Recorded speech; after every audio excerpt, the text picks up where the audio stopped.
ان قوانین کی بھی پاسداری نہیں کی گئی، خلاف ورزی ہوئی، رات بھی 3 اسپتال پر بمباری کی گئی ہے، اس کے بعد بھی دنیا نہیں سمجھ رہی ہے اور سیز فائر کے لیے آگے اس کا لانگ ٹرم نقصان اٹھانا پڑے گا. صرف میں ہی نہیں، دنیا کے تمام ایکسپرٹس، جو امریکہ کے جو چیف آف ملٹری سٹاف ہیں انہوں نے بھی اس بات کا اشارہ بلکہ کھل کر کہا ہے انہوں نے پریس کانفرنس میں کہ اسرائیل اگر یہ جنگ لمبی کھینچتا ہے تو حماس کو دنیا سے سپورٹ بڑھ جائے گا، اور اندر سے ہی غزہ کے اندر سے اور فلسطین ویسٹ بینک کے اندر سے حماس میں ریکروٹمنٹ شروع ہو جائے گا. تو اس لیے اسرائیل کے حق میں نہیں ہے کہ اس جنگ کو لمبا کھینچے. یہ امریکہ کے چیف آف ملٹری سٹاف کا یہ بیان ہے اور یہ ان کی اسٹریٹجی بتا رہی ہے. تو اب اگر اسرائیل نہیں اس بات کو سمجھتا ہے تو اس کا خامیازہ اسرائیل کو ہی بھگتنا پڑے گا. حالانکہ اسرائیل کے لیے کئی طرح سے لابنگ پوری دنیا میں تمام جو عرب ممالک ہیں وہاں پر یہ کوشش شروع ہو گئی ہے. CIA کے چیف، موساد کے چیف جو ڈائریکٹر ہیں، اور قطر کے PM، ان لوگوں کو بھی گزشتہ دنوں ملاقات ہوئی ہے، اور اسی پر کس طرح سے جو بندی ہیں اسرائیلی ان کو واپس کر کے اور تب جنگ بندی کی بات کی جائے.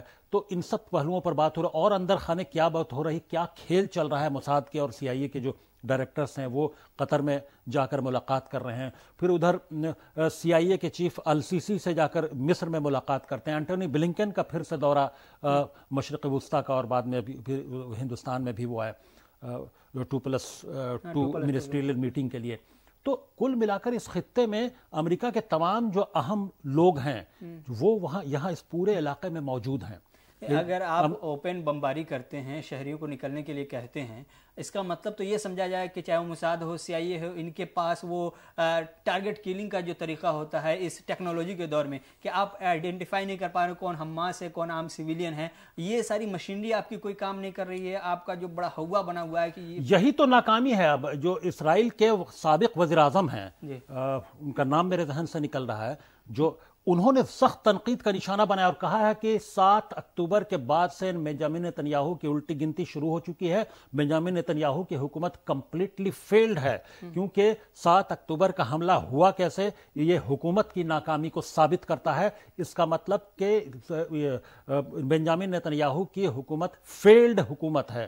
انہوں نے سیدھے اور اس کو ریزائن کر دینا چاہیے، اس کو حکومت چھوڑ دینی چاہیے، وہ سرکار گر جانی چاہیے. اتنا سخت بیان دیا ہے انہوں نے. تو یہ سمجھا جا سکتا ہے کہ کس طرح کی فیلنگ، کس طرح کے معاملات چل رہے ہیں اسرائیل کے حملے کو لے کر. اگر اب بھی اسرائیل نہیں سمجھا، نہیں رکا اور حملے کو اور سب سے امپورٹنٹ ایسے وقت میں جو OIC کی میٹنگ ہونی ہے 11 تاریخ کو یعنی کل، تو وہ سب سے اہم ہے. وہ تمام جو OIC ممالک ہیں، OIC کنٹریز کے حکمراں ہیں، جو سربراہ ہیں، وہ کتنا دباؤ بنا پاتے ہیں. کانکریٹ اسٹیپ لینا پڑے گا. بار بار میں بتاؤں کہ اگر کانکریٹ اسٹیپ وہ نہیں لے پائے تو پھر یہ جنگ بندی نہیں ہوگی، اور ویسے ہی فلسطینیوں کا عام جو معصوم ہیں ان کی جان جاتی رہے گی، قتل عام ہوتا رہے گا. ہم دیکھ رہے ہیں کہ ایک طرف تو فلسطین غزہ میں افراتفری کا ماحول ہے، یہ ہے، لیکن وہیں بے چینی اسرائیل کے اندر بھی ہے، دوسری بے چینی امریکہ کے اندر بھی ہے، ایک تیسری بے چینی حماس لیڈر جو اسماعیل ہنیہ ان کے اندر ہم دیکھ رہے ہیں. وہ پچھلے دنوں ترکی پہنچے تھے، رجب طیب اردوغان سے ملاقات ہوئی، انہوں نے اپنا پیغام کو کنوے کیا. اس کے بعد اب وہ قاہرہ میں ہیں، مصر میں ہیں، وہاں مصر کے صدر سے ملاقات ہونی، وہیں قطر کے لیڈر بھی باضابطہ طور پر وہیں ہیں. کیا وہ اپنا پیغام حماس کے رہنما ترکی اور مصر کے رہنماؤں کے سہارے باضابطہ طور پر OIC کے اجلاس میں پہنچانا چاہتے ہیں، ان کو اپنا سفیر بنانا چاہتے ہیں، یا پھر مدد کی گہار لگا رہے ہیں اور یہ لوگ کرنے نہیں، وہ کئی طرح کے مدد کی بھی گہار لگا رہے ہیں اور اپنے پیغامات بھی پہنچانا چاہتے ہیں. وہ کہ OIC کے سربراہ تمام جو ہیں سخت فیصلے، ان کو امید ہے السیسی سے بھی اور ترکی کے رجب طیب اردوغان سے بھی، ان تمام لوگوں سے وہ امیدیں رکھتے ہیں، اس لیے وہ وہاں کا دورہ کر رہے ہیں. قطر میں پہلے سے وہ موجود رہے ہیں. تو یہ تمام وہ جو ہے OIC کی میٹنگ سے، جو سربراہان کی میٹنگ ہے، اس سے پہلے کہ اپنی بات رکھنے کی، لوگوں کو کنونس کرنے کی کوشش کر رہے ہیں، کس طرح کی لابنگ بھی کر رہے ہیں کہ ان کی بات کو رکھا جائے، جنگ بندی کرائی جائے، معصوموں کا قتل عام روکا جائے. یہ تمام باتیں ان میں شامل ہیں. تو جس طرح سے امریکہ اس علاقے میں، اس کے تمام لوگ، ڈیفنس منسٹر، ان کے جو ڈیفنس سیکریٹری ہیں، secretary of state Antony Blinken, اور CIA کے چیف، موساد کے چیف، یہ تمام لوگ موجود ہیں اسی علاقے میں. اسی طرح سے تو اسماعیل ہانیہ جو حماس کے ہیں وہ بھی اپنی لابنگ کر رہے ہیں, لوگوں کو کنونس کرنے کی کوشش, اور ان کو بھی امید ہے OIC میٹنگ سے, اور بار بار تمام لوگوں کو OIC کے سربراہی میٹنگ سے امید ہے کہ اگر کوئی کانکریٹ فیصلہ نہیں ہوتا ہے, OIC ڈیڈ ہے, اس کو بالکل ڈیڈ سمجھا جانا چاہیے کہ معصوموں کا قتل عام ہوتا ہوا وہ لوگ دیکھ رہے ہیں, تماشبین بن کے محض زبانی جمع خرچ اور لفظی کر کے کام چلا رہے ہیں, تو اس کا مطلب کہ وہ فعال ادارہ نہیں ہے, وہ اس کو ڈیڈ ہی سمجھ لینا چاہیے.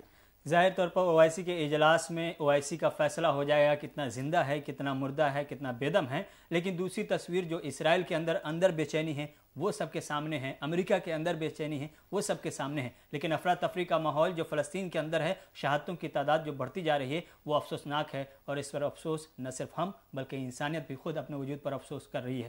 ایسے میں سوال اٹھتا ہے کہ کون ان کا رہنما ہوگا, کون ان کو ساتھ دے گا اس 4 گھنٹے کے مذاق کے دوران. نہ مصر تیار ہے, نہ اردن تیار ہے. دعا کیجیے ان کا بھلا ہو. بہت بہت شکریہ آپ تمام کا. ویڈیو پسند آئی تو لائک کیجیے, شیئر کیجیے, سبسکرائب کیجیے. شکریہ.